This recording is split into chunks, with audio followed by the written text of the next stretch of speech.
Moin, ich bin Jonas. Herzlich willkommen auf meinem Kanal. Heute wollen wir mal gemeinsam drauf schauen. Was ist Office 365? Welche Apps sind in Office 365 enthalten und was macht ihr eigentlich mit denen? Office 365 ist ein Serviceprodukt von Microsoft. Das heißt, ihr bezahlt monatlich dafür, dass ihr die gesamte Produktpalette von Office 365 verwenden könnt. Office 365 gibt es im privaten Bereich als Family Edition, als Student Edition, gibt es aber auch im Business-Bereich für kleine Unternehmer oder auch bis hin zu Enterprise-Plänen für die richtig großen Unternehmen. Prinzipiell ist Office 365 eine Sammlung an Services, an Apps, die Microsoft euch in diesem Bundle zur Verfügung stellt. Die bekanntesten sind sicherlich die Office-Produkte Outlook, Word, PowerPoint, Excel und OneNote. Aber Office 365 ist natürlich noch viel mehr, außer den Anwendungen, die ich gerade genannt habe. In Office 365 habt ihr eine riesige Auswahl an Apps, mit denen ihr euren Arbeitsalltag in vielerlei Hinsicht echt optimieren könnt. Welche Apps das sind, welche alle verfügbar sind, das zeige ich euch gleich in diesem Video. Zur Info, wir haben Stand Anfang April 2021. Warum sage ich euch das? Die Apps verändern sich immer mal wieder in dieser Plattform. Das ist die Natur von Software as a Service. Es fallen welche weg, es kommen neue hinzu, es ändern sich Namen. Aber heute zeige ich euch den Stand von Office 365 mit einem Microsoft E3-Plan. Also lasst uns mal reinschauen, was bietet Office 365 für Apps, wie heißen die und ganz kurz erklärt, was können die und wozu brauchen wir die. So, wie komme ich denn jetzt überhaupt zu Office 365? Dafür braucht ihr nichts anderes als einen Browser. Das Ganze funktioniert auf einem PC oder auch auf dem Mac oder auch auf mobilen Endgeräten. Ihr öffnet einfach www.office.com und dann landet ihr auf dieser Seite. Hier gibt es jetzt den Punkt Anmelden oder Office erhalten, wenn ihr noch kein Abo abgeschlossen habt. Wir melden uns jetzt mal an und geben dafür unsere E-Mail-Adresse und unser Passwort ein.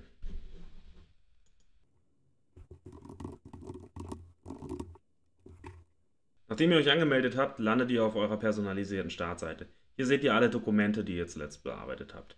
Wir wollen jetzt aber mal zur App-Übersicht. Dafür gehen wir hier oben auf das App-Menü, die 9 Punkte, wählen alle Apps aus. Ganz unten gibt es alle ihre Apps erkunden. Da gehen wir mal drauf und ihr seht, dann landet ihr auf einer übersichtlichen App-Übersicht. So, von hier aus wollen wir jetzt mal starten. Ich sage euch jetzt zu den 30 Apps, die ihr hier seht, einmal ganz kurz, was ist das für eine App und wofür braucht man sie. Fangen wir an mit dem Admin Center.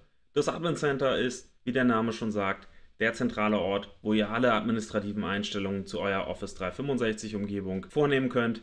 Das Admin Center seht ihr natürlich nur, wenn ihr auch einen Admin-Account habt. Bookings ist eine App, mit der ihr Terminbuchungen digitalisieren könnt. Ihr könnt Formulare bauen, über die eure Kunden beispielsweise Termine bei euch reservieren können. Die App ist ziemlich praktisch. Ihr habt hier die Möglichkeit, nicht nur die Buchungen zu digitalisieren, sondern auch die gesamte Terminverwaltung für euer Kundengeschäft in einer App zur Verfügung zu haben. Im Compliance Center könnt ihr alle Einstellungen rund um Compliance-Anforderungen eurer Office 365-Umgebung vornehmen. Das heißt Datenschutzeinstellungen oder ISO-Einstellungen oder andere Dinge. Auch das seht ihr nur, wenn ihr den entsprechenden Admin-Account dafür habt. Microsoft Delve. Hier bekommt ihr auf einer persönlichen Seite wie einer Profilseite alle für euch notwendigen und wichtigen Informationen angezeigt. Nicht nur die Dokumente, wie wir eingangs im Video gesehen haben, sondern ihr habt hier auch die Möglichkeit, eure Profilinformationen zu pflegen. Ihr seht die Kontakte, mit denen ihr am häufigsten zusammenarbeitet und andere nützliche Informationen und auch beispielsweise alle Teams oder alle SharePoint-Seiten, in denen ihr berechtigt seid. Dynamics 365 ist die ERP- und CRM-Plattform von Microsoft. Hier findet ihr alle eure Geschäftsprozesse oder auch eure Kundenprozesse, die ihr im Unternehmen so habt. Microsoft Excel. Excel ist, denke ich, den meisten von uns klar, das Tabellentool. Hier habt ihr sowohl die Webversion als auch die Version, die ihr auf eurem PC installieren könnt. Excel, das Kalkulationstool, mit dem ihr dann anfangen könnt, Tabellen zu bauen. Forms ist eine App, mit der ihr selber Formulare für Umfragen oder ähnliches bauen könnt. Sehr nützlich. Hier könnt ihr quasi in einem Webeditor Formulare bauen, mit denen ihr Daten abfragen und dann abspeichern könnt. Kaisala ist ein bisschen noch ein Artefakt, denn Kaisala prinzipiell ist abgekündigt. Es ist eine Chatlösung von Microsoft, die aber zukünftig in Microsoft Teams aufgehen wird. Im Kalender, wie der Name schon sagt, findet ihr alle eure Termine. Hier könnt ihr eure gesamte Terminverwaltung, Meetings und Co. organisieren. Ist auch Teil von Outlook. Lists ist ein relativ neuer Dienst. In Lists habt ihr die Möglichkeit, Listen zu bauen, die ihr dann auch per Webeditor editieren könnt und so einstellen könnt, wie ihr sie braucht. In Listen habt ihr die Möglichkeit, verschiedenste Dinge an Daten zu erfassen. Das ist quasi ähnlich wie in SharePoint-Listen, nur dass hier diese Lists komplett auch ohne den SharePoint funktionieren. Ihr könnt sie in Teams integrieren und andere nützliche Dinge damit machen. In My Analytics werden eure Arbeitsgewohnheiten und eure Arbeitsweisen analysiert und ihr bekommt automatisiert, KI-basiert Vorschläge, wie ihr eure Arbeitsweise effizienter gestalten könnt. Euch werden auch hier wieder eure meistgenutzten Kontakte angezeigt. Euch wird eine Auswertung angezeigt, wie viel Zeit ihr in Meetings oder in Terminen verbringt. Und so könnt ihr anhand dieser Daten nützliche Informationen gewinnen, um quasi Arbeitsweisen zu optimieren. OneDrive ist euer Cloud-Speicherort. Hier könnt ihr alle eure Daten, Dokumente und was ihr sonst so ablegt, abspeichern. Die Daten werden automatisch in der Cloud gesichert und das ermöglicht euch, dass ihr von überall auf eure Daten zugreifen könnt. Nicht nur an dem PC, an dem ihr gerade seid, sondern OneDrive quasi auch übers Web, an jedem Endgerät, überall auf der Welt kommt ihr damit an eure Daten und ihr seid sicher, dass wenn der PC mal abstürzt, eure Daten auch in der Cloud gesichert sind. OneNote ist ein digitales Notizbuch. Hier könnt ihr alle Formen von Notizen und Informationen hinterlegen und habt das quasi wie ein digitales Notizbuch, in dem ihr mit Seiten, Reitern und ähnlichen Dingen arbeiten könnt. Die Datenerfassung in OneNote funktioniert sowohl mit der Tastatur als auch auf Touch-Devices mit Stift und Finger, was gerade wenn ihr gerne mitschreibt, eine sehr praktische Sache ist. Outlook ist auch wahrscheinlich den meisten von euch bekannt. In Outlook habt ihr die Möglichkeit, eure komplette E-Mail-Verwaltung zu machen. Das heißt, hier findet ihr euren E-Mail-Eingang und könnt darüber dann E-Mails schreiben, versenden und organisieren. Personen ist die App, die ihr ebenfalls schon aus Outlook vielleicht kennt. Hier habt ihr die gesamte Verwaltung eurer Kontakte und Kontaktlisten. Planner ist eine Planungs-App, wie der Name schon sagt. Hier habt ihr die Möglichkeit, Projekte und Teams aufzuplanen in einer ziemlich eleganten und einfachen Art und Weise. Das heißt, ihr habt ein Planungstool, was im Web integriert ist, was sich auch in Teams integrieren lässt, wo ihr dann Projektplanung mit Aufgaben, Tasks und Ähnlichem umsetzen könnt. Das Ganze ziemlich einfach und ziemlich Plug and Play. Power Apps und Power Automate. Ich nenne beide mal zusammen. Power Apps und Power Automate sind Teile der Power Plattform. Hier habt ihr die Möglichkeit, selber Low-Code und No-Code-Anwendungen zu programmieren, mit denen ihr dann auf Daten aus der Office 365 Plattform zugreifen könnt und mit Power Automate könnt ihr quasi diese Apps dann auch noch im Hintergrund mit Prozessen automatisieren, beispielsweise das automatische Auslesen von euren E-Mail-Anhängen und wegarchivieren in euer OneNote wäre so ein Anwendungsfall, den ihr damit relativ einfach in einem Webeditor ohne Programmierkenntnisse realisieren könntet. Microsoft PowerPoint, ich denke auch das ist den meisten klar, was das ist. Das ist das Präsentationstool von Microsoft, mit dem ihr Präsentationen bauen könnt, die dann in verschiedensten Weisen noch angepasst werden können. Ihr könnt damit auch Grafiken bauen, Animationen und ähnliches. Sehr mächtig mittlerweile. Microsoft Projects, das ist quasi der große Bruder von Planner. Hier habt ihr die Möglichkeit, richtig umfangreiches Projektmanagement quasi mitzumachen. Das heißt, ihr habt hier diverse Funktionen, die man in Projektmanagement-Tools heutzutage braucht, von Gantt-Charts über kritischen Pfaden bis hin zu automatischer Ressourcenverwaltung und Planung ist hier alles enthalten.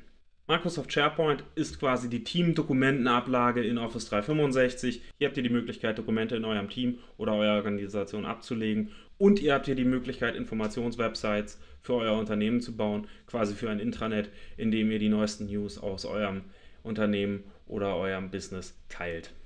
Unter Sicherheit finden wir das Security Center. Hier findet ihr alle Einstellungen rund um das Thema Security in Office 365. Auch das wieder eine App, auf die ihr nur Zugriff habt, wenn ihr entsprechenden Administratorzugang habt. Stream ist quasi das Videoportal von Office 365. Funktioniert ganz ähnlich wie YouTube. Hier könnt ihr Videos hochladen, sie mit Kommentaren versehen, sie liken, sie teilen und euren Kollegen und Kolleginnen zur Verfügung stellen. Und außerdem findet ihr hier, wenn ihr Teams-Meetings aufzeichnet, beispielsweise auch diese Aufzeichnung und könnt sie dann Leuten, weil sie im Termin gefehlt haben, zur Verfügung stellen. Sway ist ein interaktives Präsentationstool, das webbasiert ist. Eine Präsentationsmöglichkeit, die nicht wie PowerPoint als einzelne Dateien und einzelne Slides funktioniert, sondern hier als Website dargestellt wird. Hier könnt ihr interaktive Webauftritte mitbauen. Microsoft Teams ist der Zusammenarbeitsort heutzutage. In Teams findet ihr eure Teamorganisation. Ihr könnt euch in verschiedenen Teamräumen mit Kanälen organisieren. Ihr könnt die meisten der Office 365 Apps auch direkt in Teams integrieren. Ihr könnt hier chatten, Videokonferenzen machen, gemeinsam an Dateien arbeiten und euch und eure Teams und eure Organisation enger zusammenbringen und die Zusammenarbeit fördern. To-Do ist die Aufgabenverwaltung von Office 365. Hier findet ihr alle eure Aufgaben aus Office 365 und könnt sie quasi an einen zentralen Ort zusammen bündeln und abhaken, wenn es erledigt ist, egal aus welchem Bereich es gerade kommt. Video ist der Vorgänger von Stream, auch etwas, was abgekündigt ist. Darüber gehen wir jetzt einfach mal hinweg. Whiteboard ist ein, wie der Name schon sagt, digitales Whiteboard. Hier könnt ihr gemeinsam mit anderen in Teams-Meetings, aber auch ganz ohne Meeting an einem Whiteboard arbeiten. Wenn ihr ein Touch-Device habt, mit Stift direkt reinschreiben und ihr habt quasi die Experience wie an einem echten Whiteboard im Konferenzraum. Gerade nützlich für kreatives Zusammenarbeiten, um einfach mal seine Gedanken irgendwo hinzuschreiben. Word ist, denke ich, auch den meisten von uns bekannt. In Word findet ihr eure gesamte Dokumentenverwaltung. Hier könnt ihr Dokumente schreiben, erfassen, Briefe schreiben oder ähnliches und diese dann weiter verwalten, verarbeiten oder optimieren. Als letztes haben wir Microsoft Jammer. Jammer ist quasi das Social Intranet für eure Umgebung. Hier könnt ihr interaktive Zusammenarbeit und den Austausch in eurer Unternehmung fördern. Gerade für größere Unternehmen ist Jammer sehr praktisch. Es funktioniert ganz ähnlich wie andere bekannte soziale Netzwerke. Ihr könnt euch hier in Gruppen organisieren, ihr könnt hier Foren bilden, Leute können etwas kommentieren, man kann nach Hilfe fragen, liken und ähnliche Dinge. Gerade in global vernetzten Teams ist Jammer eine ganz praktische Angelegenheit. So, das waren einmal 30 Office 365 Apps, die in den Businessplänen bzw. im E3-Plan aktuell verfügbar sind. Ich hoffe, ich konnte euch einen kleinen Überblick über die Apps geben und wofür sie so gedacht sind. Die meisten Apps sind ziemlich praktisch, viele davon kennt ihr vielleicht noch gar nicht. Schaut auf jeden Fall mal rein, es lohnt sich. Gerade diese Effektivitäts-Apps wie Planner, wie Bookings, mit denen kann man schon eine ganze Menge bauen und das wirklich ohne Programmierkenntnisse oder großes IT-Know-how. Wenn euch dieses Video gefallen hat und ihr mehr davon sehen wollt, dann lasst auf jeden Fall bitte ein Like da, abonniert den Channel, schreibt mir gerne in die Kommentare, welches Thema euch mehr interessiert, wofür ihr gerne mal ein Video sehen würdet, dann kann ich ja vielleicht mal eins zu einer speziellen App machen. Ansonsten schaut mal auf dem Kanal vorbei, es gibt zu einigen Apps bereits Videos und Tipps und Tricks, vielleicht findet ihr ja da nützlichen Inhalt, ich würde mich auf jeden Fall freuen. Es kommt definitiv noch mehr zu anderen Apps, es kommen weitere Tipps und Tricks und Tutorials, also ich wünsche euch was, viel Spaß bei Office 365, denkt dran, liken, abonnieren und dann bleibt gesund, macht es gut, bis zum nächsten Mal. Tschö mit Ö.